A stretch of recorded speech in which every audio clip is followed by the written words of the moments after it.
Opa pessoal, tudo certo? Brasileiragem no ar para no vídeo de hoje falarmos a respeito de Brasil 0, Costa Rica 0, nossa estreia na Copa América 2024 nos Estados Unidos. Não foi como a gente esperava e antes da gente começar a tecer todas as críticas, principalmente negativas, a respeito da seleção brasileira nessa partida, vamos começar aqui com os poucos elogios que a gente tem para fazer. A seleção brasileira, na minha visão, o nosso sistema defensivo funcionou muito bem. Quando a gente perdia a bola na frente, a gente conseguia recuperar com velocidade. A gente não sofreu defensivamente falando da Costa Rica. Claro, eles tiveram alguns momentos ali ofensivos nos quais a gente ficou preocupado porque as coisas estavam dando tão erradas que a gente pensava, só falta a gente tomar um gol. Dito isso, vamos falar agora a respeito aqui dessa que foi uma das partidas mais decepcionantes dos últimos anos da seleção brasileira. Mas antes da gente começar o nosso vídeo e seguir com a nossa análise, não se esquece de se inscrever no canal, deixar o like. Se você ainda se importa com a seleção brasileira, esse é o lugar certo para você. Então já clica no botão de joinha, se inscreve, porque a gente está sempre aqui atualizando a respeito do universo de futebol de seleções e, acima de tudo,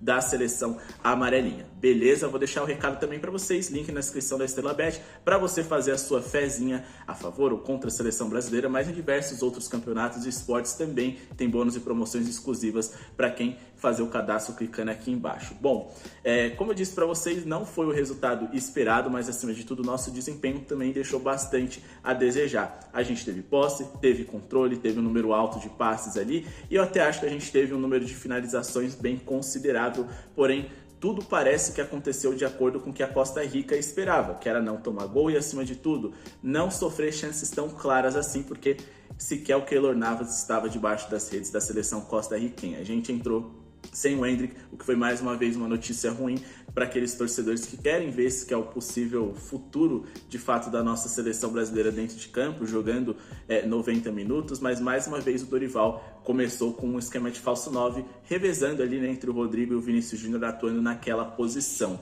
Por falar em Rodrigo e Vinícius Júnior, completamente diferentes um do outro, a gente tem claramente o Rodrigo como o melhor jogador da era Dorival e talvez o Rodrigo como o melhor jogador dessa péssima era de seleção brasileira que foi de Ramon Menezes, Fernando Diniz e agora com Dorival Júnior. Ele constantemente é minimamente irregular, volta e meia faz bons jogos e também é o jogador mais criativo, mais lúcido num geral, o que menos decepciona, pelo menos do meio para frente. Já o Vinícius Júnior é disparado o que mais decepciona e, apesar de eu ter reclamado da covardia do Dorival de botar o Endrick para jogar por mais tempo, eu preciso elogiar o fato de que, quando ninguém esperava, apesar da partida terrível, ele tirou o Vinícius Júnior, porque sim, ele tá devendo. E até acompanhando o jogo, dava pra gente perceber ali, no momento em que o Roger Flores, sim, eu assisti pela Globo, né, comentava a respeito dos atacantes da seleção brasileira, ele falou, o Rodrigo tá bem, o Rafinha tá baixo, o Vinícius Júnior, o cara deu uma travada ali, sabe, uma dificuldade de criticar um jogador que claramente é terrível na seleção brasileira. Eu não tô aqui para esculhambar, dizer que ele não merece ser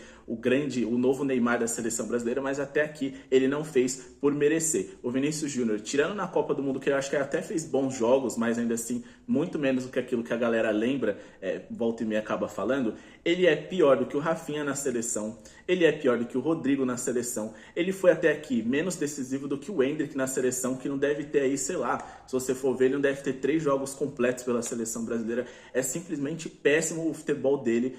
Tinha jogada ali, né, que os jogadores da Costa Rica roubavam a bola como se fosse uma criança. Eles devem pensar, pô, esse aqui é o melhor do mundo? Dá até pra eu ser também assim. Lógico, é um exagero aqui até pela minha parte, mas a impressão que dava é essa. Dava pena de ver o Vinícius Júnior jogando, porque ele tinha diversas dificuldades e parecia assim que a qualquer momento, qualquer jogador ali que tava em campo, eu falava, pô, e aí, Vinícius Júnior, vamos jogar? Pô, se liga no jogo, sabe? Ele parecia assim, tipo, completamente abaixo. Eu gostei do nosso trio de meio campo, principalmente o João Gomes e o Paquetá. Paquetá talvez ali, principalmente no segundo tempo, tenha sido o melhor jogador em campo ao lado do Rodrigo. A gente teve o João Gomes fazendo o papel dele, apesar de faltar um pouco de criatividade, porque de fato não é parte das características dele. E o Bruno Guimarães teve uns momentos ali que deu raiva, mas eu acho que ele não comprometeu e não dá pra dizer que tá na conta dele nem nada do tipo. O Rafinha, na minha visão, fez uma partida ruim, mas ele foi muito participativo, principalmente ali nas bolas paradas, que a gente também precisa conversar um pouco a respeito disso. Tinha cobranças ali de faltas e de escanteio que, pelo amor de Deus, mas o Rafinha, por pior que ele tenha sido, ele conseguiu de novo ser melhor até do que o Vinícius Júnior. Não é perseguição, eu gosto muito do Vinícius Júnior, acho que até pela construção do personagem mais do que como torcedor, né, da seleção brasileira, é importante que ele se destaque, é importante que ele brilhe. E por mais que eu não seja daquele grupo de pessoas que acreditam que a seleção brasileira é melhor sem o Neymar, para mim quem fala, eu gosto da seleção brasileira sem o Neymar, é mais coletiva, automaticamente essa pessoa não sabe nada de futebol. Segundo, a galera aí que acha que eu posso estar perseguindo o Vinícius Júnior, não. Eu acho que se tem um momento que a gente precisa e tem que se desvencilhar do Neymar, porque a gente não sabe como ele vai voltar daqui pra frente, se esse um ano aí, né, jogando no Oriente Médio não vai fazer mal pra ele, porque o outro ele já nem jogou, eu acho que o momento ideal da gente se livrar do Neymar é esse, mas a gente não consegue, não dá. Ele tava ali nas tribunas e o pessoal só falava dele nas redes sociais, admitindo que a gente ainda depende dele. Você pode falar, nossa, que triste, nossa, depender de ex-jogador, que vergonha, sim, mas a gente depende, porque o nosso principal jogador, que é o Vinícius Júnior, ou deveria ser o nosso principal jogador, na seleção brasileira é péssimo, e sinceramente, se fosse um Rafinha da vida ali, né, um jogador com menos grife, por exemplo, certamente ele seria banco, ou deveria ser banco no próximo jogo, porque não dá. Outra coisa, a gente estava jogando num campo menor, onde fica muito mais fácil para a Costa Rica compactar ali a defesa dentro da área, e a gente mesmo assim insistiu em cruzamento na área antes do Henrique entrar. A gente ficava jogando bola na área ali, lógico, na maioria das vezes eram bolas rasteiras, então acho que até tudo bem, só que sem um 9 de referência. O Dorival, que fez questão de botar Pedro e Gabigol para jogar junto no Flamengo e que teve ali, né, no Caleri um centroavante importante, pensando nesses últimos dois trabalhos interessantes que o Dorival fez, ele não tá jogando com um 9, porque tá claro que quando o Neymar estiver à disposição, ele simplesmente vai pegar o Rodrigo ali de falso 9, botar ele no lado direito, que é como ele joga no Real Madrid, e colocar o Neymar ali de falso 9. Ele já tá desenhando o esquema pra, quando o Neymar estiver bem, é isso aqui que a gente vai fazer, vamos encaixar ele direitinho ali, ele sendo falso 9, abrindo espaço, passando ali, né, para as infiltrações do Rodrigo Júnior, do Rodrigo e do Vinícius Júnior em velocidade, ele tem todo o planinho dele na cabeça, mas ele não tá prestando atenção que no momento tá péssimo. E sinceramente, a gente teve bons jogos contra a Espanha, contra a Inglaterra, só que a seleção brasileira jogou no nível de dedicação aqueles amistosos que muitas vezes as seleções europeias não jogam. Então isso me preocupa. A Inglaterra estava sem o Harry Kane, estava com um time alternativo ali no banco, por exemplo, o Gordon estava jogando no lado direito, ele que até aqui não teve um minuto sequer jogando pela seleção na Eurocopa. Eles tinham outros desfalques importantes, também perderam o Walker ali no começo do jogo.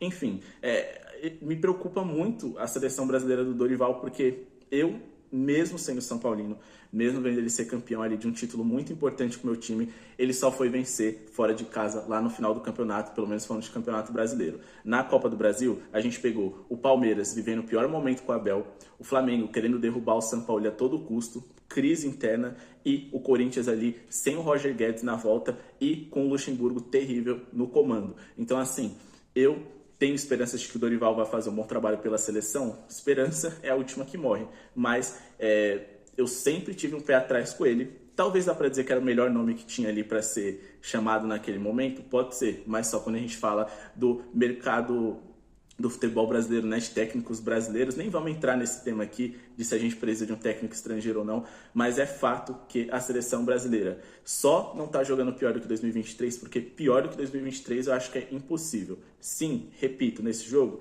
tivemos posse, tivemos controle, mas a Costa Rica não fez a menor questão de impedir que a gente tivesse isso. Chances em quantidade? Criamos, mas não conseguimos criar chances claras. Teve um gol ali, impedimento milimétrico? Teve, mas a gente não pode depender daquele gol ali para poder fazer um bom jogo contra a Costa Rica. Claro, a pontuação seria diferente, em vez de 1 ponto, a gente teria 3, mas ainda assim é impressionante como, mesmo se a gente tivesse ganho com o gol do Marquinhos, 1-0, a gente deveria ter uma análise mais crítica em cima da seleção, porque não foi um jogo agradável de se assistir.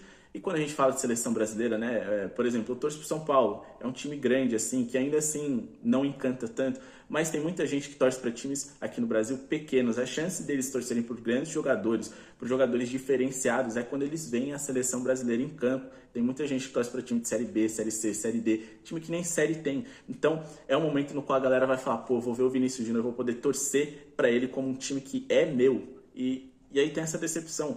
Então, assim, se o objetivo do Dorival era aproximar o torcedor brasileiro da seleção brasileira, ele está fracassando.